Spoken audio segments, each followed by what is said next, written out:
بسم الله الرحمن الرحيم الرحمن علم القرآن خلق الإنسان علمه البيان الشمس والقمر بحسبان والنجم والشجر يسجدان والسماء رفعها ووضع الميزان ألا تطغوا في الميزان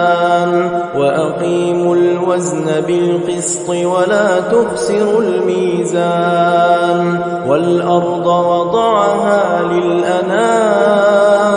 فيها فاكهة